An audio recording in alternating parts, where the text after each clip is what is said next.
Okay, we're rolling. So we're hanging out with the world famous Lollapalooza with the world famous B.o.B, who just opened up the entire festival with like an 11:30 set, which I think is the best 11:30 set I've ever seen. Were you nervous about kind of kicking off this whole thing?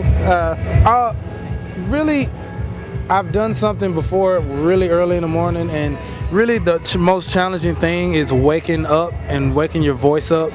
And just kind of getting in that groove, because usually I wake up around like 10 and wake up at 10, get out of the bed at 11. So to perform at 11:30 is pretty early, but it was all cool. The crowd was stoked. Everybody had a good time. The crowd was stoked. I know. Did you have any like kind of secrets, like anything you want to do differently, because you're kind of kicking the set off and you're kind of waking people up? And well, I did an impromptu freestyle. I freestyled my verse from the Dougie remix, but I completely forgot the lyrics. So I just kind of looped them around again and just until I got it right. Because I wanted to, like, if I'm on the stage looking at the crowd, the people on this side of the stage, it was like really stretching back this way and they couldn't really see, so I had to go backstage on top of the speaker on the right side to kind of, do a little platform there. But overall, man, the crowd is a really good crowd, man. They're really stoked about everything. Yeah, it was cool. So I'm sure you know, like the MTV VMA nominations just came out, and you have the distinct privilege of being the only person in this 120 artist bill who was nominated alongside Lady Gaga for Video of the Year. That must be kind of surreal. You're opening today, she's closing today. How's that feel? It feels great, and it would feel even better if I could stay and watch her close. I really, like, so many people here performing that I really want to see so bad, and I have prior obligations, which is why I went on so early. So I got to fly to Dallas now, actually, to go do a show and at the House of Blues. But I just feel like the nominations are something that is reflective of everything that I kind of dreamed of. Not necessarily specifically, but just the outcome of it, Yeah. I kind of thought it was interesting that you're nominated for the best pop video for Nothing on You, and also best hip hop for Airplanes. And I think it says something about kind of the intersection of pop and hip hop that I think you represent really well. How do you think that those two kind of forms have come together, and maybe some genre boundaries have fallen away in the last couple of years? How do you think you fit into that?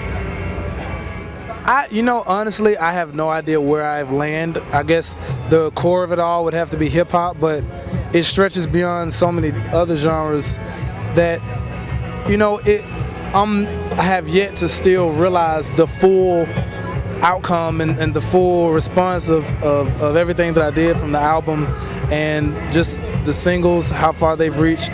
So I plan on spending the next year traveling to find out that. Yeah, just find out just kind of how far you can take it. Exactly. I gotta ask you, man. Because I was in the front row, like taking pictures, and then I watched the set, and it's the first time I'd seen you, and I was really blown away. That was the first time? It's the first time. I had plans on bringing out the piano, but I only had a 45-minute set, so.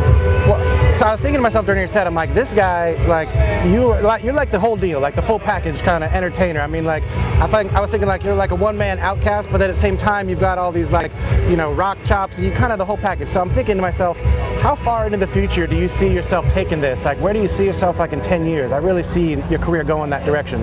I see myself really taking the music to a more solid place, like really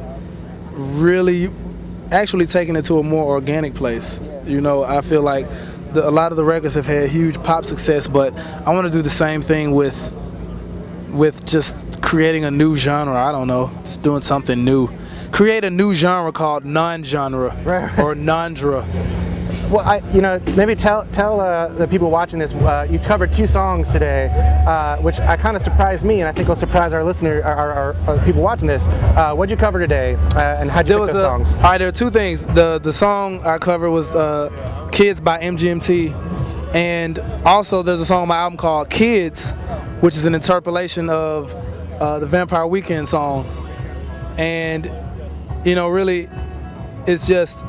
I picked "Kids" by MGMT because the song is just, it's like one of my favorite songs of theirs, like off both albums, and just what they're channeling, man, it's just amazing. And The Kids cover, I mean the beat, I feel like the melody just captivated me when I heard it, and I was like, yeah, I got to do that. It just pulls you right in, you know what I mean? Just right in. And I was also kind of surprised by this. You played Letters from Vietnam, which surprised me. I mean, I know you've got a lot of different musical talents, but you pick up a guitar and you're playing the guitar, and it's kind of, you know, it's not what I think everybody expects when they hear the singles that are out there on the radio. Yeah, and that's why I really like to show that, because I want people, because it's a lot of musical stuff I've been doing for years, you know, like really trying to incorporate music heavy into my set. And so with the singles, I don't want that to overshadow the music side of it, because it's really about the music. That's why I do it. But Nothing on You in Airplanes is good because it has the musical element there. But when you come see a show, you actually see it where it comes from, and just the whole passion behind all of it.